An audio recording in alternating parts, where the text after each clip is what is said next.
یا شیخ زه څه وکړمه زه دلته ولاړ په جومات کې یم او یم د جنکو سره ولاړ په جومات کې یم او ژوند تېروم د ډم سره د سترګو حفاظت به وکړي الله به دې د ګناهونو نه بچ کړي او ژوند به دې خوشحاله شي او پراخه به شي ډېر انسانان چې په ګناهونو کې اخته شوي دي نو بنیادي وجه یې دا سترګې دي څه دي دا سترګې دي دې سترګو باندې دې وګوري نو بیا د هغې نه بعد په دې ګناه کې مال لګي په دې ګناه کې وخت لګي د الله احکام ضایع شي او داسې هم کېږي چې دی مړ شي په دغه ګناه کې او دی د زنانو یو تصویر ته ګوري یا یو فلم ته ګوري الله یې داسې حالتونه من ساتي په دې باندې بعض ډاکټرانو لیکل کړي دي کتابونه ما سره شتي کور کې وایي بار بار د زنانو دې تصویرانو ته کته او بار بار فلمونو ته کته دا په انسان کې ډېر بیماریانې پیدا کوي خو د ټولو نه غټ بیماري چې پیدا کوي هغه په دې دماغو کې پیدا کوي او هغه داسې چې دا دماغ نشه شي په دې شینو باندې چې ته یې ګورې نو څو پورې چې دولت دا نشه نه وي ورکړي نو طبیعت به دې ګډوډي نو په دې خبره کې ګوره ښه ژور سوچ وکړې ښه کم سړی چې چرس هیروین ولیاذ بالله چې نور نشې کوي چې څو پورې دا نشه نه یې کړي دته سکون ملوي یو کس عادت دی د جنکو سره په غلطو رابطو غلط تصویرات لغړ فلمونه فحش تصویرات سندرې غزلې او واخواتها د دې بیا ډېر اقسام دي دغه ټول وړه خویندې ښه په دې چې عادت شوې د کعبې پر رب د قسم خورم چې څو پورې دې کتلي نه خوب به نه درځي اوس زه ګورې څوک راښکاره کول نه غواړم خو انشاءالله زما په تاسو باندې ټولو باندې ښه ګمان دی چې په موږ کې به داسې څوک نه وي چې په دې ګناه کې اخته وي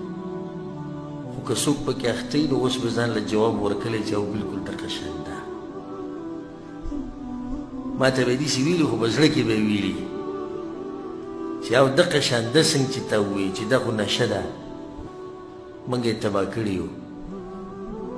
د ښځې نه د مور پلار نه د بچو نه جدا کړي یو موږ د هر څه پرېږده دا به راته م ووایي د الله نه یې جدا کړی یم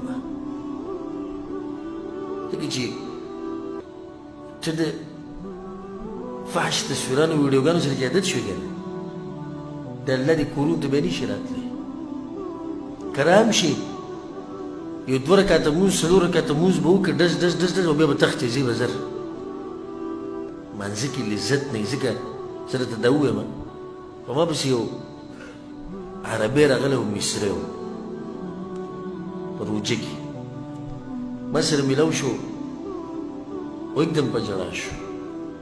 اوس هم په ژړا شو بیا ما په دې ملا باندې وټپو ما ورته ویل جاړه مور وروره څه مسله ده ما ته یې بیان کړه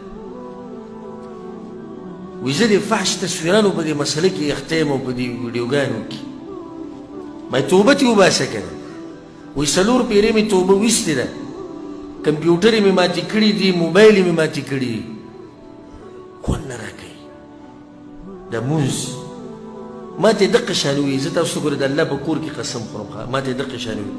وایي یا شیخ په الله راته قسم خورم تا پسې شاته په دې جومات کې په منځه کې ولاړم او د جنکو تصویران مې په دماغو کې وړېدو راوړېدو زه څه وکړمه زه دلته ولاړ په جومات کې یم او یم د جنکو سره ولاړ په جومات کې یم او یم د انډیا د فلم سره ولاړ په جومات کې یم او ژوند تېروم د ډم سره بیا ما ته یې دا وایي ما ته وایي چې ته څه وایې چې الله به دغه مونځ قبول کړي نو ما ورته په جواب کې دا وایي ما دا خو چې ته ما سره ولاړې اوس ته ما ته ولاړې ما ته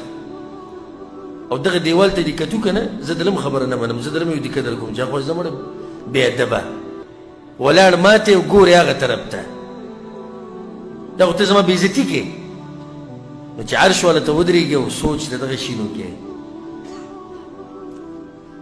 چې فیسبوک کې به څه وي او څه میسیج به راغلي او په واټساپ کې به څه راغلي او پلاني شي کې پلاني شي کې نو د دې نظر حفاظت وکړئ ښه د دې حفاظت وکړئ قل للمؤمنين يغضوا من أبصارهم الله وی اوه مؤمنانو ته چې د سترګو حفاظت وکړي دا زما د زړه د کومې نه نصیحت دی د سترګو حفاظت وکړه الله ستا د ژوند ښایسته کوي او د توبې توفیق به درله درکړي او دا ګناهونه به دې کم شي